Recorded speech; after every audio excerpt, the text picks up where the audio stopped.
ಪವಿತ್ರಾಂಗಾಗ್ತಿರೋ ಬಲವಂತದ ಬಂಧನಾನ. ಪವಿತ್ರ ಬಂಧನ ಧಾರಾವಾಹಿ ಮನೋಜ್ ನಮ್ರತ ಸಂಚಿನ ಸುಳಿಯಲ್ಲಿ ಪವಿತ್ರ ಬಂಧನ ಧಾರಾವಾಹಿಯು ವಿಭಿನ್ನ ಕಥೆಯ ಮೂಲಕ ಪ್ರೇಕ್ಷಕರನ್ನ ರಂಜಿಸ್ತಾ ಇದೆ. ಇದೀಗ ಪವಿತ್ರಾಳನ್ನ ಮನೋಜ್ಗೆ ಮದುವೆ ಮಾಡಿಸಬೇಕೆಂದು ನಮ್ರತ ತಂತ್ರ ರೂಪಿಸಿದ್ದಾಳೆ.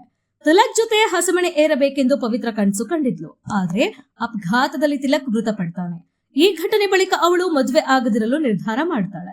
ತನ್ನ ಪ್ರಾಣ ಸ್ನೇಹಿತ ತಿಲಕ್ ನೆನಪಿನಲ್ಲೇ ಪವಿತ್ರ ದಿನ ಕಳೆಯುತ್ತಿದ್ದಂತೆ ಇತ್ತ ತಿಲಕ್ ಸಹೋದರ ದೇವ್ ತನ್ನ ತಾಯಿ ರಾಧಿಕಾ ಹತ್ತಿರ ಪವಿತ್ರಾಳ ಒಳ್ಳೆತನದ ಬಗ್ಗೆ ಮಾತನಾಡಿರುವುದಕ್ಕೆ ರಾಧಿಕಾಳ ಕೋಪಕ್ಕೆ ಗುರಿಯಾಗಿದ್ದಾನೆ. ದೇಶ್ಮುಖ್ ಕುಟುಂಬದ ಆಸ್ತಿಯನ್ನ ಪಡೆದುಕೊಳ್ಳುವುದರ ಜೊತೆಗೆ ಪವಿತ್ರಾಳನ್ನ ದೇವ್ ಸಹವಾಸದಿಂದ ದೂರ ಮಾಡುವ ನಿಟ್ಟಿನಲ್ಲಿ ನಮ್ರತ ನಾನಾ ಕಸರತ್ತನ್ನ ಮಾಡ್ತಿದ್ದಾಳೆ. ತಿಲಕ್ ನೆನಪಿನಲ್ಲಿ ಕಾಲ ಕಳೆಯುವ ಪವಿತ್ರಾಳನ್ನ ಕುತಂತ್ರಿ ಮನೋಜ್ ಜೊತೆ ಮದುವೆ ಮಾಡಿಸಲು ನಿರ್ಧಾರ ಮಾಡಿದ್ದಾಳೆ. ನಮ್ರತಾಳ ಸಂಚಿನಂತೆ ಮನೋಜ್ ಪವಿತ್ರಾಳನ್ನ ಬಲವಂತವಾಗಿ ಮದುವೆ ಆಗಲು ನಿರ್ಧಾರ ಮಾಡಿದ್ದಾನೆ. ಸಂಕಷ್ಟದಲ್ಲಿರುವ ಪವಿತ್ರಾಳನ್ನ ಕಾಪಾಡಲು ದೇವ್ ಬರ್ತಾನ ಎಂಬುದು ಮುಂದಿನ ಸಂಚಿಕೆ. ಈ ಧಾರಾವಾಹಿಯು ಕಲರ್ಸ್ ಕನ್ನಡ ವಾಹಿನಿಯಲ್ಲಿ ಪ್ರಸಾರಗೊಳ್ತಾ ಇದೆ. ಪವಿತ್ರಾಂಗಾಗ್ತಿರೋ ಬಲವಂತದ ಬಂಧನಾನ.